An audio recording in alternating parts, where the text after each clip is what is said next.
नमस्कार दोस्तों, स्वागत है आप सभी का एक बार फिर से हमारे आचार्य जागेंद्र मिश्रा चैनल पे। दोस्तों, यदि आप अपने जीवन में कुछ नया सीखना चाहते हैं तो चैनल को सब्सक्राइब जरूर करिएगा। नवरात्रि के किसी भी दिन बस थोड़ा सा शहद, तंत्र मंत्र बाधा, नजर दोष, शत्रुनाश और सभी कष्टों से मिलेगी मुक्ति। पैसा इतना आएगा कि संभाल नहीं पाओगे। नवरात्रि के दिनों में विशेष प्रयोग किए जाते हैं, लेकिन आज हम आपको माता रानी की कृपा से शत्रुओं से कैसे मुक्ति पाएं, इसके लिए एक खास प्रयोग बताएंगे। नवरात्रि में किसी भी दिन ये प्रयोग कर सकते हैं, क्योंकि माता रानी शत्रुओं को समाप्त करने वाली देवी हैं और माँ दुर्गा का इसके लिए जानी भी जाती हैं, क्योंकि इनके उग्र रूप के सामने कोई भी दुश्मन टिक नहीं सकता। उनके दिमाग को ही पलट देती हैं माँ। तो आज शहद के प्रयोग से कैसे आप अपने शत्रुओं पर विजय प्राप्त करेंगे, वो शहद का कौन सा प्रयोग है जिसको करने से जीवन के सारे कष्ट ही दूर हो जाएंगे, सारे कष्ट ही मिट जाएंगे। आज प्रयोग हम आपको बताएंगे इस वीडियो में। अंत तक बने रहिए और पूरा वीडियो देखिए। एक बात याद रखिएगा कि माता रानी को शहद का भोग भी लगाया जाता है। शहद माता रानी को प्रिय है, इसलिए जरूर भोग जरूर लगाएं। इस नवरात्रि के किसी भी दिन लगा सकते हैं। अगर आपके घर में चांदी की कटोरी है तो उसी में शहद का भोग लगाइए।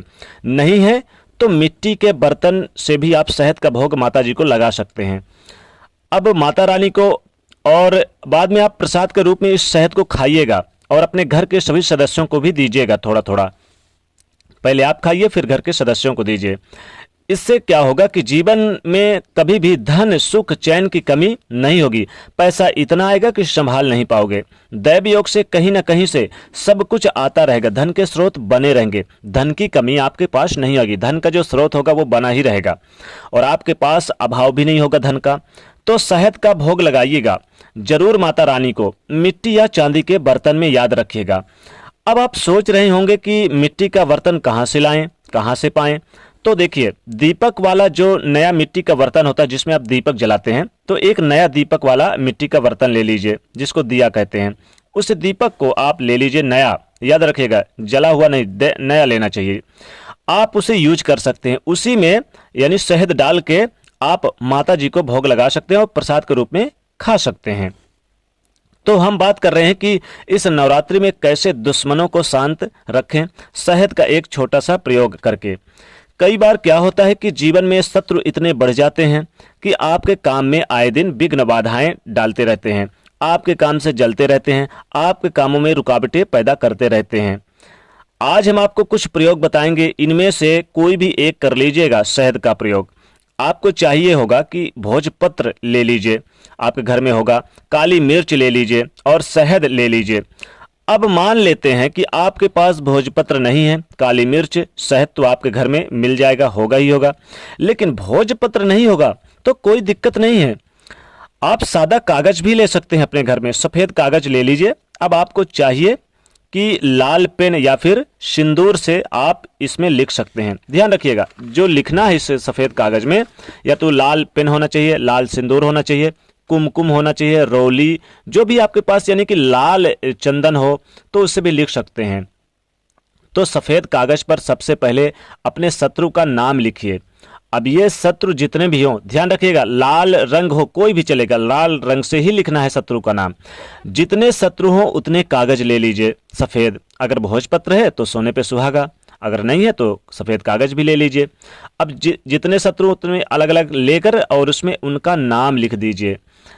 किससे लिखेंगे, या तो लाल पेन से या फिर लाल चंदन वगैरह, यानी कि जो भी लाल रंग है हमने बताया उन्हीं चीजों से लिख देना है। इसके बाद उसके ऊपर शहद लगाइएगा। जैसे कि नाम आपने लिखा है शत्रुओं का, उसमें आप थोड़ा थोड़ा लगाइएगा शहद, नाम मात्र का। अब हर एक कागज पर हर शत्रु का नाम अलग अलग जब लिखेंगे तो जितने भी शत्रु के नाम के अक्षर होते हैं, अब मान लेते हैं कि जैसे मान लीजिए कोई 3 अक्षर का नाम है, तो उसमें आप 3 इलायची रखिए।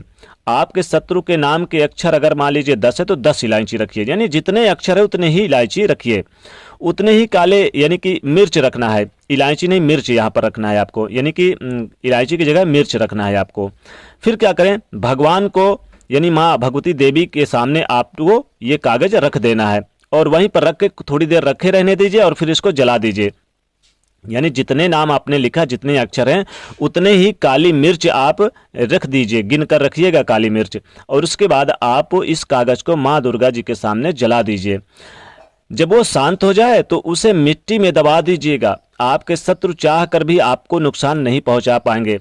पूजा में भी विशेष प्रयोग किए जाते हैं। अब ये शत्रु विरोधी शांत करने के लिए बहुत ही अच्छा लाभकारी रहेगा। पूजा में आप माँ भगवती को भोग भी लगा सकते हैं। तो आप क्या करें कि माता को शहद का भोग जरूर लगाइए। नवरात्रि के किसी भी दिन लगा सकते हैं। आप चाहें तो माता को एक कटोरी में थोड़ा सा शहद आप लेकर और अपने दाहिने हाथ के कटोरी, यानी दाहिने हाथ में कटोरी रख लीजिए और आप बोलिए ओम दुम दुर्गाय नमः। इस मंत्र का जाप करते हुए इस शहद को माता जी के चरणों में अर्पित कर दीजिए और प्रसाद के रूप में इस शहद को आप खा लीजिए और पूरे घर के सदस्यों को खिलाइए। सोच में बहुत ज़्यादा बदलाव आएगा, सकारात्मक सोच होगी, आपके घर की जो बाधाएं थी वो दूर होंगी, पैसे की समस्याएं दूर होंगी और घर की यानी सारी समस्याएं दूर हो जाएंगी। पैसा खूब सारा आएगा, रोडपति भी होंगे तो करोड़पति होने में देर नहीं लगेगी। आप चाहें तो थोड़ा सा शहद, जहां आप स्वास्तिक बनाते हैं अपने मुख्य दरवाजे पर, वहां पर नवरात्रि के किसी भी दिन स्वास्तिक पर थोड़ा थोड़ा शहद लगा दीजिए। बहुत शुभ माना जाता है शहद। माता रानी को शहद में अगर इलायची और लौंग डाल के अर्पित किया जाए तो जीवन की समस्त बाधाएं दूर हो जाती हैं। जीवन में तंत्र मंत्र बाधा अगर किसी को बहुत ज़्यादा परेशान कर रही है, बहुत ही ज़्यादा आपको तंत्र मंत्र या बाधा या नज़र दोष किसी को लग गई है, तो क्या करें, थोड़ा सा शहद ले लीजिए एक कटोरी पे, जैसे कि हमने बताया, चाहे वो मिट्टी के बर्तन में हो या चांदी के बर्तन में हो, आप लेकर और आप दाहिने हाथ में रख लीजिए और उसमें आप इलायची और लौंग डाल लीजिए। लौंग 5 लौंग डालना, ध्यान रखिएगा। और माता जी के सामने वहीं पर जिसको नज़र दोष लगा वही लेना चाहिए। ध्यान रखिएगा, जिसको नज़र दोष लगा कि ये बीमार पड़ा हुआ है तो वो रख ले, या आप घर के कोई भी सदस्य कर सकते हैं। रख दीजिए माता जी के सामने और ओम दुम दुर्गाय नमः इस मंत्र का जाप करते हुए इस शहद को उस व्यक्ति को खिला दीजिए तो उसका नज़र दोष उतर जाएगा, उसकी जो पीड़ाएं हैं, जो रोग है, सब कुछ समाप्त हो जाएगा और माता रानी की खूब सारा आशीर्वाद आपके ऊपर बरसेगा। आपके घर में सदैव धन धान से बरकत होगी। एक छोटा सा शहद का प्रयोग, बस थोड़ा सा शहद का प्रयोग करना है, फिर देखें कैसे तंत्र मंत्र बाधा, शत्रुनाश, नज़र दोष, सब कुछ यानी सभी चीज़ों से मिलेगी मुक्ति और पैसा खूब सारा रहेगा। पैसे के स्रोत कि आपके घर में बना रहे, माता रानी की कृपा बनी रहे, आपको लगे कि खूब सारा धन संपदा का स्रोत बने रहे, तो आपको भोग जरूर नियमित लगाइए। अगर आप नियमित भोग लगाते हैं शहद का तो माता रानी आपके ऊपर सदैव प्रसन्न रहेंगी। आपको कभी भी किसी भी प्रकार की धन का अभाव नहीं होगा। जीवन में धन खूब सारा आएगा, आपके पास धन के स्रोत बने रहेंगे। यदि धन की कमी नहीं होगी तो दोस्तों कमेंट सेक्शन में सच्चे दिल से जय माता रानी अवश्य लिखें और जाते जाते वीडियो को लाइक जरूर करें। नए हैं तो चैनल को सब्सक्राइब करें और इसे शेयर करिएगा। जय माता दी।